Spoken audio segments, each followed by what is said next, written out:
Dice así la palabra del Señor.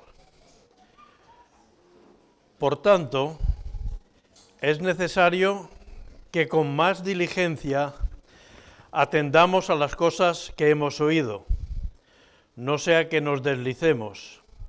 Porque si la palabra dicha por medio de los ángeles fue firme, y toda transgresión y desobediencia recibió justa retribución, ¿cómo escaparemos nosotros si descuidamos una salvación tan grande, la cual, habiendo sido anunciada primeramente por el Señor, nos fue confirmada por los que oyeron, testificando Dios juntamente con ellos, con señales y prodigios y diversos milagros y repartimientos del Espíritu Santo según su voluntad.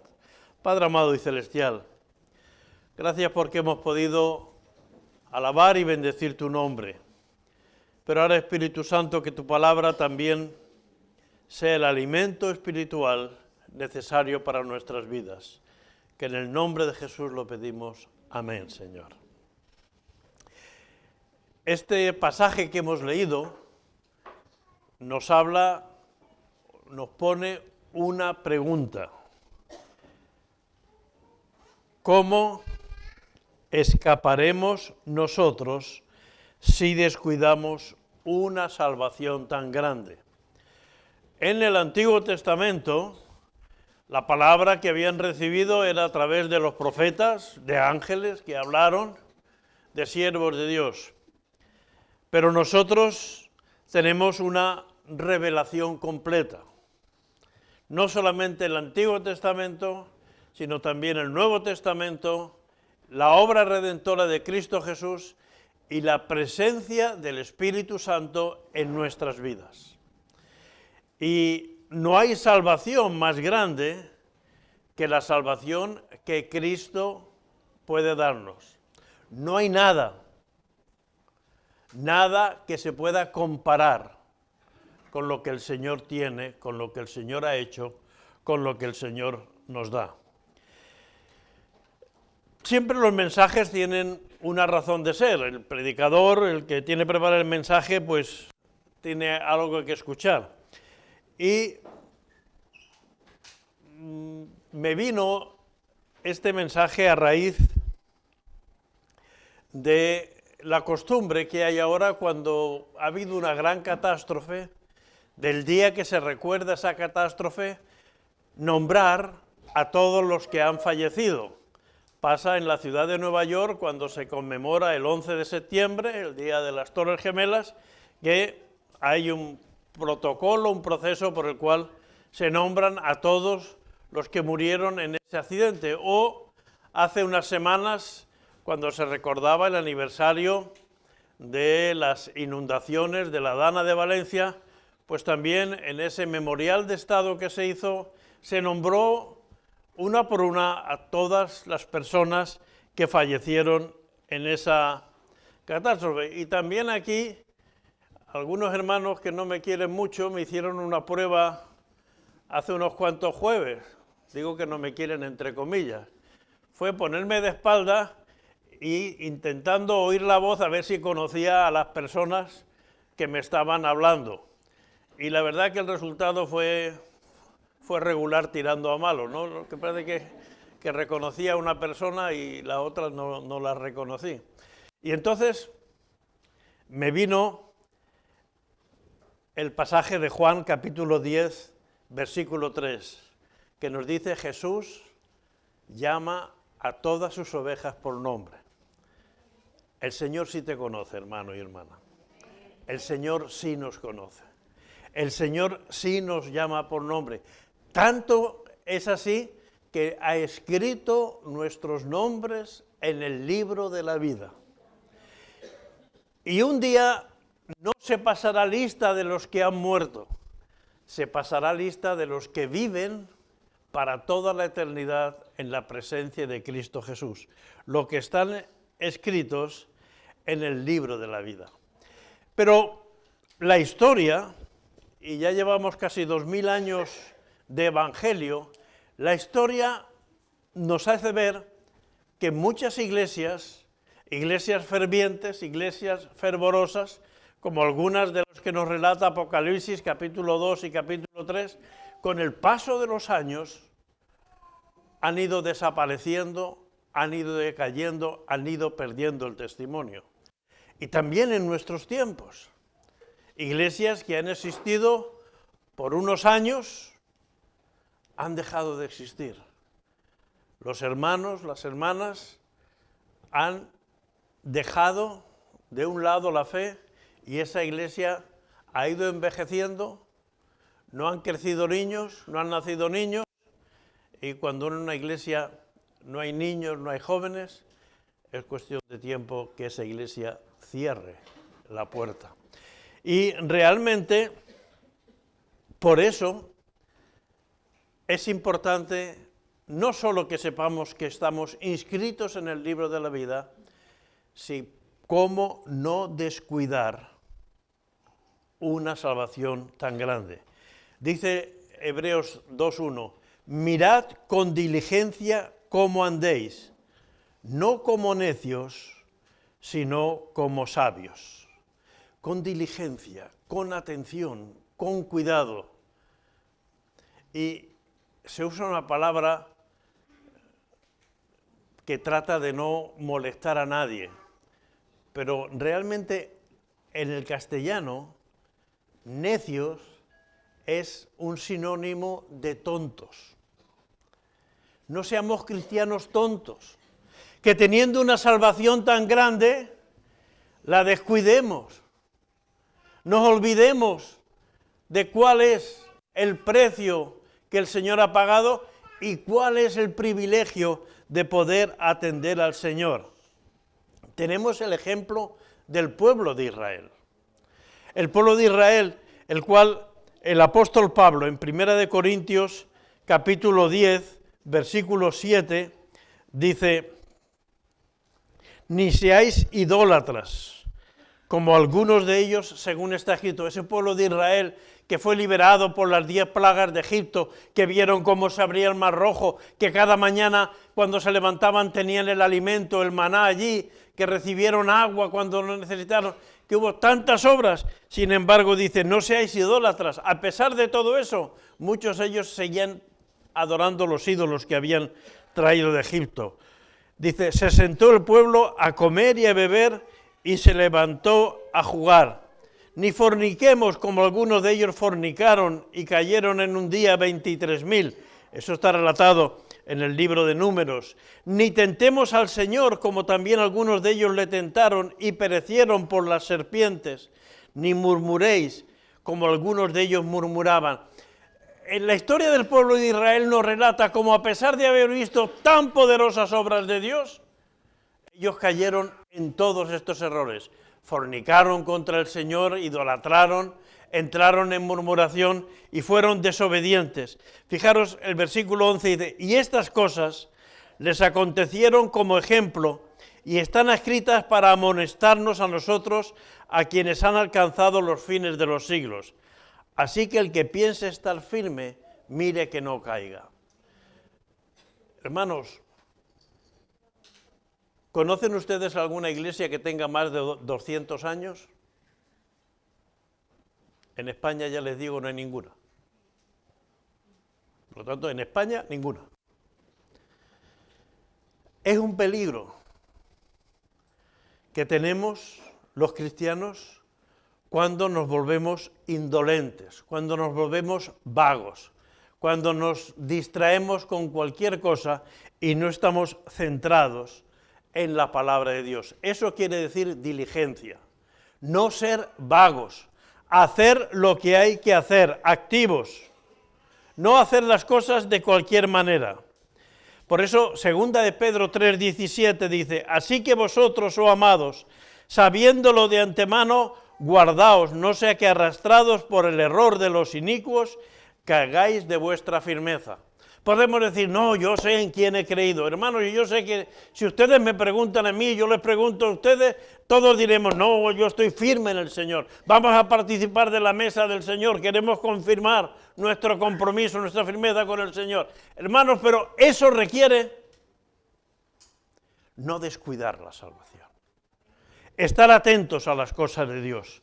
Yo estoy seguro, como decía Pablo, de mi salvación, pero debo de hacer caso a las advertencias que Dios hace. Es importante.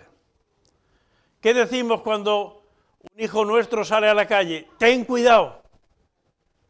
¿Qué pasa? ¿Que no lo sabes? Si se va solo es que ya tiene una cierta edad, ya sabe que tiene que tener cuidado. Y el Señor, como buen padre, nos dice, tener cuidado.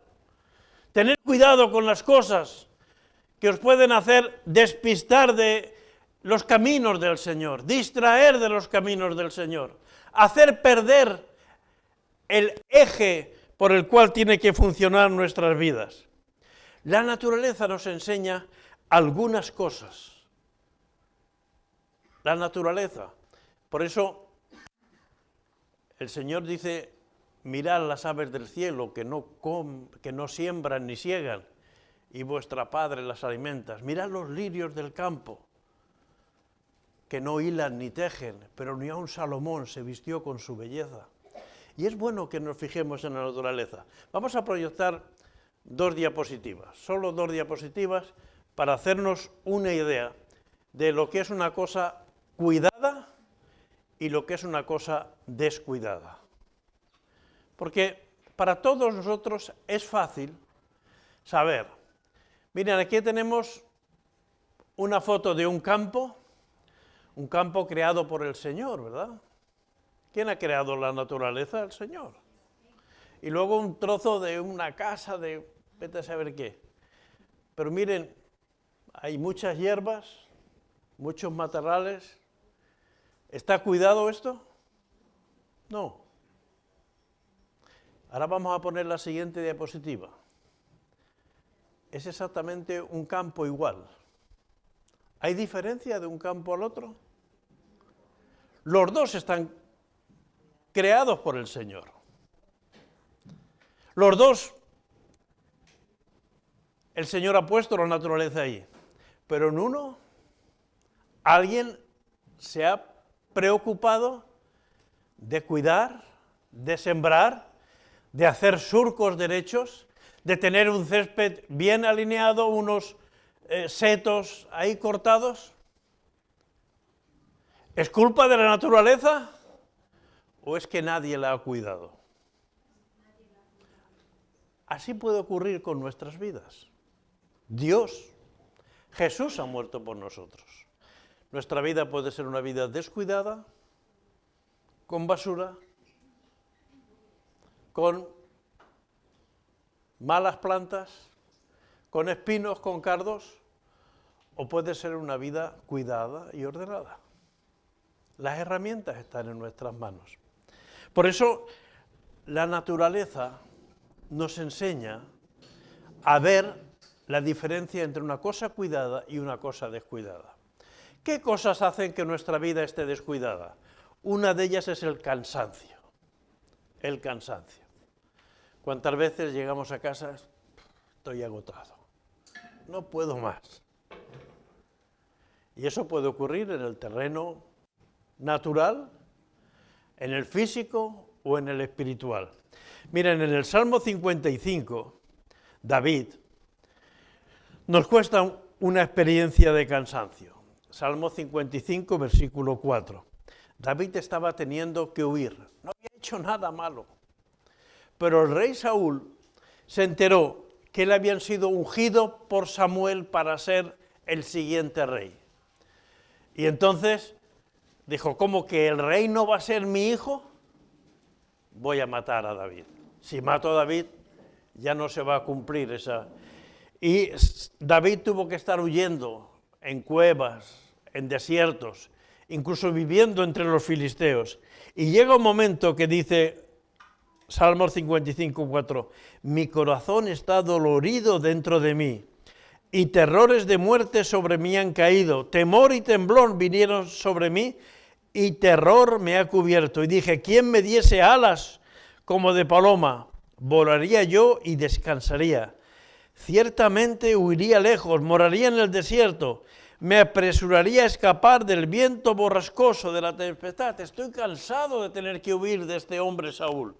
Estoy cansado, tengo que luchar siempre contra todos y contra todas las cosas. estoy cansado. Dice, ojalá tuviera alas y volara al desierto. El cansancio hace que a veces digamos, me gustaría desaparecer.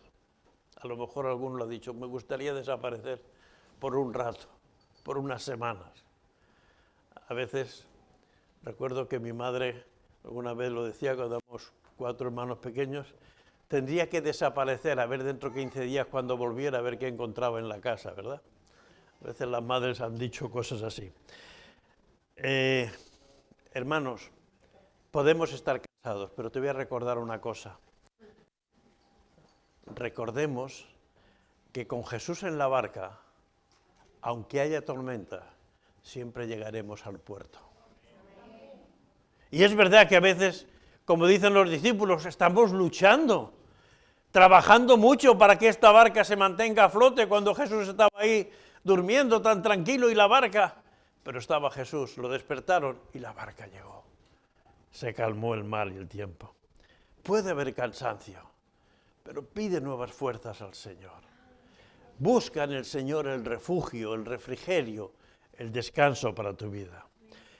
Otra cosa que produce que haya descuido en nuestra vida es cuando hay parálisis espiritual. ¿Qué es parálisis? Falta de movimiento, falta de actividad. Cuando nuestra vida espiritual está paralizada, pues ocurre lo que si esos campos tan cuidados se dejaran de cuidar y venimos al cabo de 6 meses, no hace falta 20 años, al cabo de 6 meses, un campo descuidado, empiezan a crecer las hierbas, empieza a desordenarse todo. Si mi vida espiritual simplemente dejo de buscar al Señor, entonces ocurre lo que dice Proverbios 24. Y Proverbios tiene mucha sabiduría práctica para nuestras vidas. Dice Proverbios capítulo 24, versículo 30, dice, pasé junto al campo del hombre perezoso, el hombre que está paralizado, el hombre que no hace nada, y junto a viña del hombre falto de entendimiento.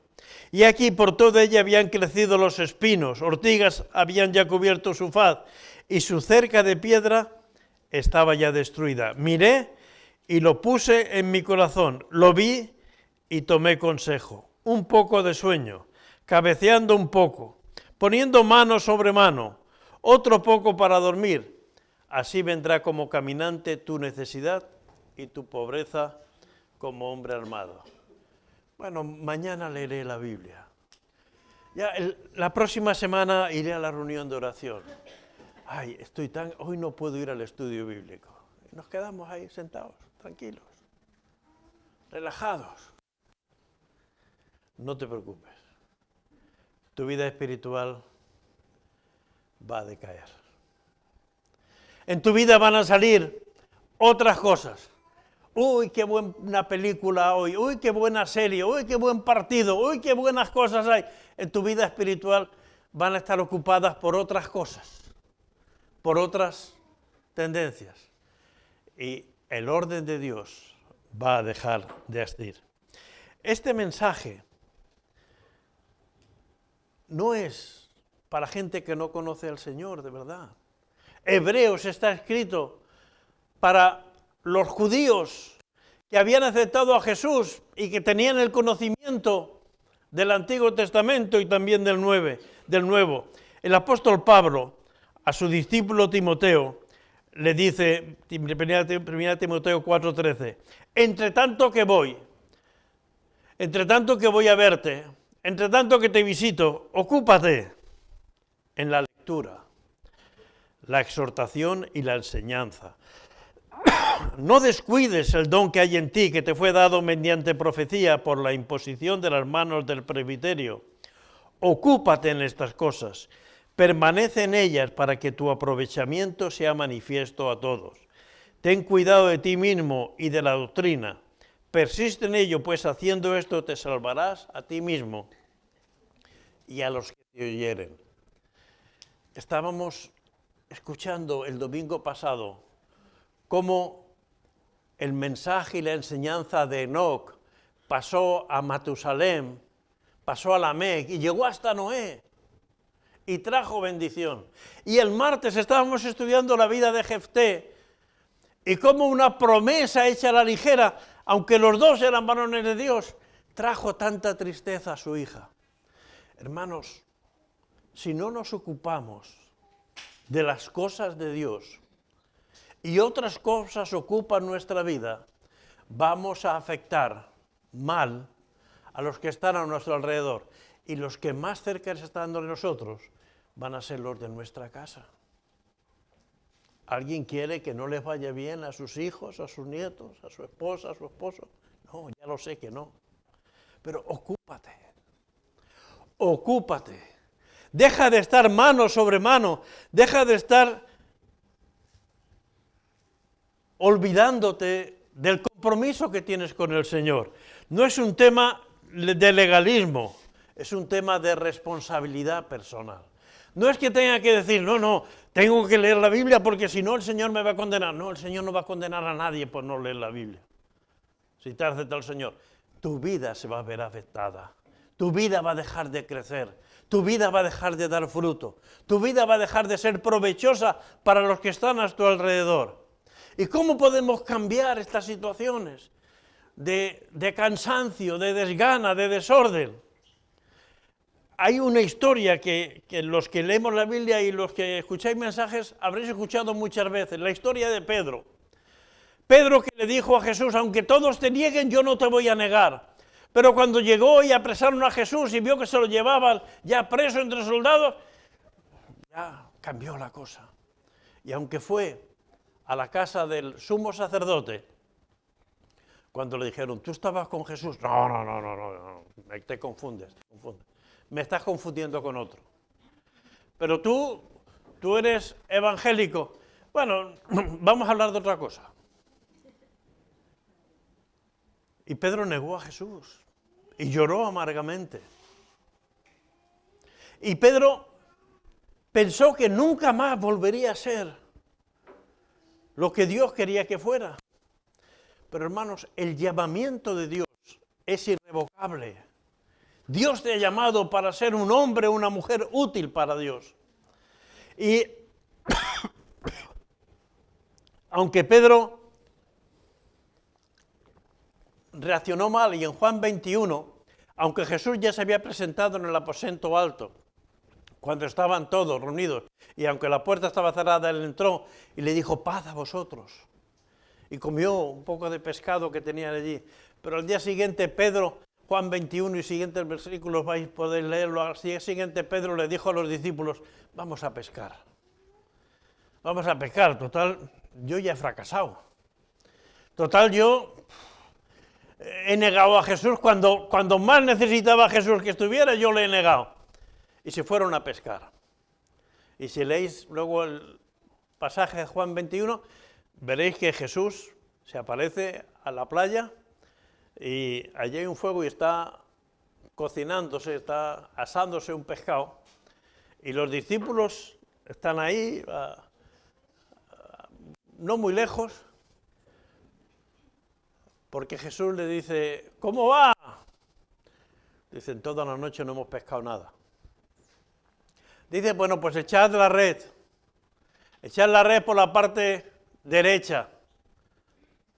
Dijeron, señores, que no hemos pescado nada. Bueno, echaron la red y vinieron, sacaron tantos peces, como 153, los contaron. La Biblia es muy concreta, la Biblia es muy precisa. Hermanos, la fe no es algo, ahí que, ay, bueno, ya. No, la fe es muy... 153 peces. Y Pedro dice, es el Señor.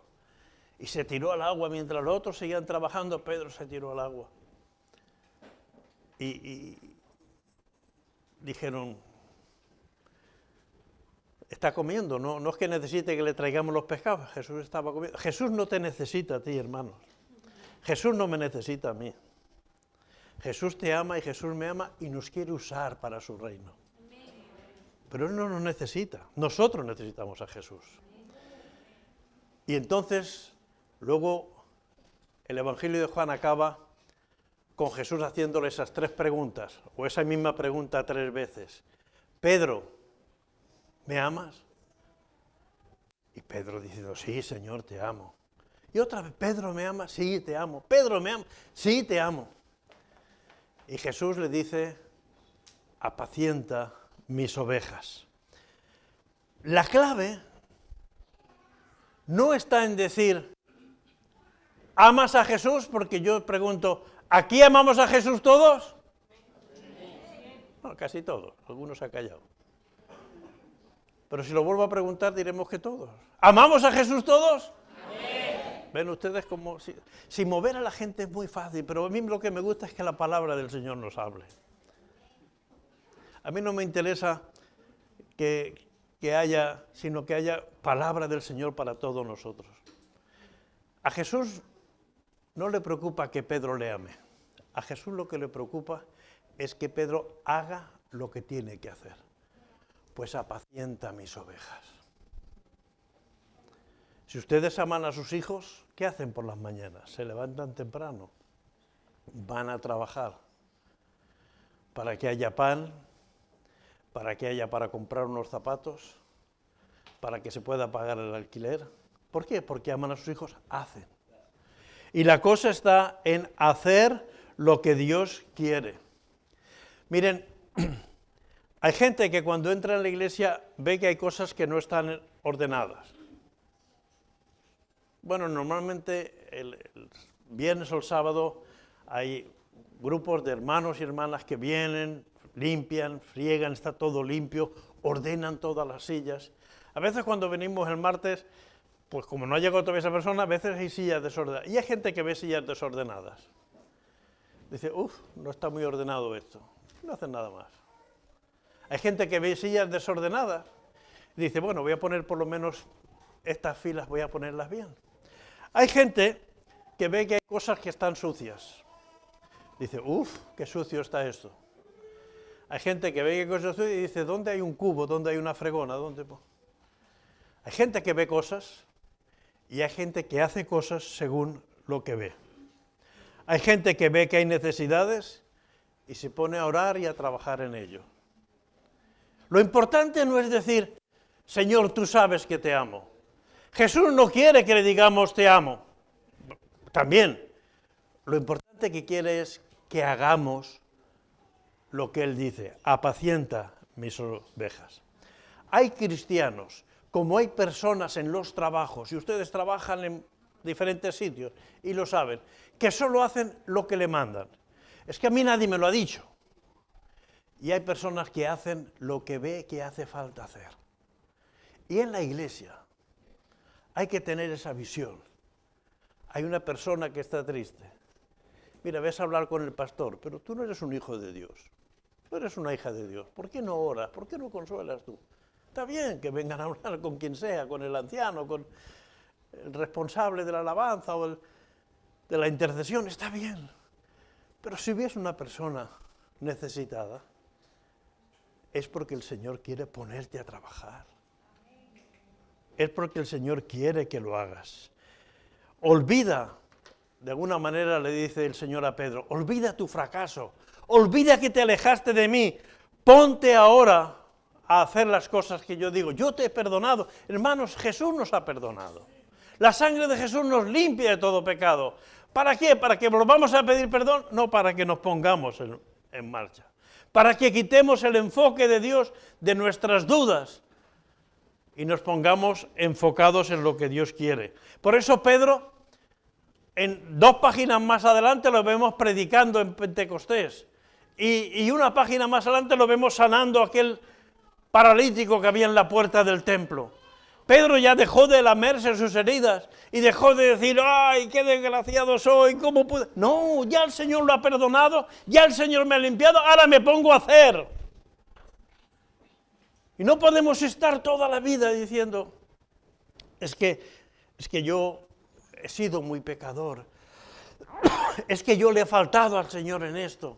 Es que, hermano, si has pedido perdón, el Señor te perdona, ponte en marcha,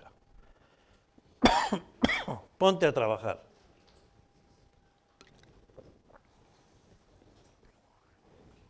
permanece en la oración, en la lectura de la palabra, en la comunión de los santos, porque eso te va a hacer prosperar. Ahora es tiempo de pedir al Espíritu Santo que abra nuestros ojos a las necesidades del mundo en que vivimos. Este mundo está necesitado de hombres y mujeres que no solo no descuiden su salvación, sino que sean capaces de llevar el mensaje de salvación a otros.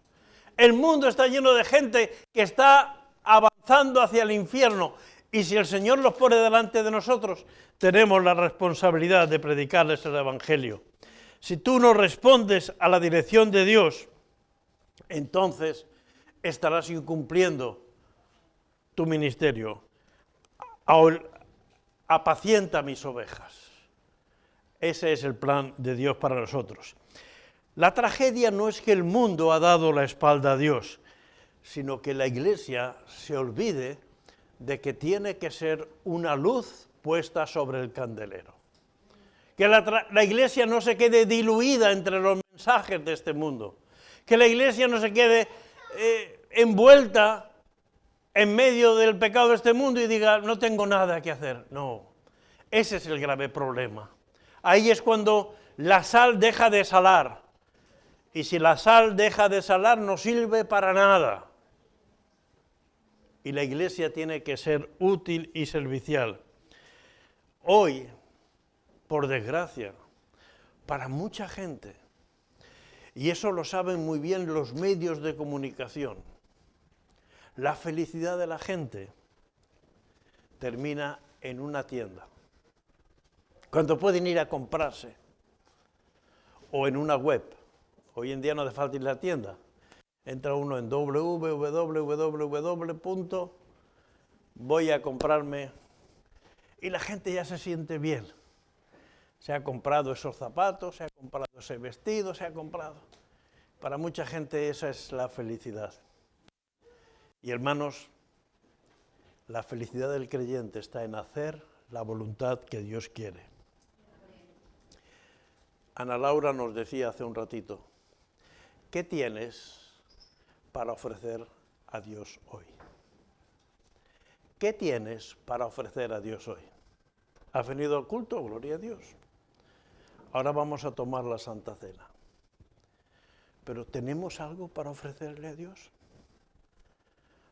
¿O somos de esos pedigüeños que están en la puerta de los supermercados? ¿Me puede comprar un paquete de atún, un poco de aceite? Y eso está bien, un día.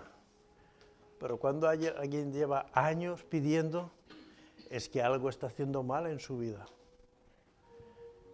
En la Iglesia, Dios no nos quiere como pobres pedigüeños, sino como hombres y mujeres que tenemos algo que ofrecer, algo con lo que servir al Señor.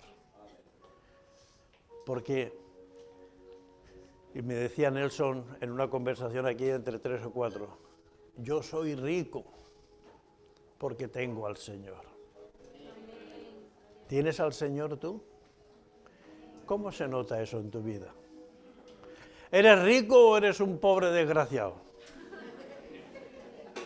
Perdonen la facilidad, pero a veces funcionamos como, no, hermano, tu nombre está escrito en el libro de la vida. Cuando allá se pase lista, dice un himno, cuando allá se pase lista, yo estaré. Por mis méritos, por la obra de Dios, por la gracia de Dios. Pero mientras estoy aquí en el mundo, ¿qué tengo para ofrecer al Señor? ¿Qué tengo para ofrecer a la Iglesia? ¿Qué tengo para ofrecer a esta sociedad? Hermanos, nosotros somos los que podemos cambiar la sociedad. No la van a cambiar los políticos. No la van a cambiar los religiosos. No la van a cambiar las culturas de Oriente ni de Occidente. Lo único que puede cambiar la situación del mundo es que acepte a Jesús. Porque el mundo se va a dividir en los que creen en Dios y los que no creen en Dios. Y nosotros somos los embajadores de eso. Y hoy podemos hacer ese compromiso. Señor, aquí estoy. No para hacer lo que me mandan. Hermano, tú puedes venir el domingo a colocar las sillas, sino a que si yo lo veo que está desordenado, me pongo a hacerlo. Porque yo veo que hace falta algo. Si veo que esta hermana, que este hermano, lo veo decaído, triste, me voy a acercar y voy a orar por él, y voy a orar con él, y voy a animarle, o a mi compañero de trabajo, o a mi familiar querido. Hermanos, somos nosotros a los que Dios envía hoy, no a Pedro ni a Pablo, esos han dejado escrita la palabra del Señor. Somos nosotros los que el Señor va a usar para bendecir y cambiar el mundo en que vivimos. Por eso, la lectura de Hebreos. Si descuidamos una salvación tan grande, el Señor nos va a pedir cuentas. Que no nos pida cuentas el Señor, porque como buenos campesinos, como buenos hortelanos, tengamos cuidada nuestra vida, cuidada nuestra parcela. No sea un lugar desordenado, nuestra vida no sea un caos, sino sea un lugar donde la gente pueda recibir la bendición de Dios.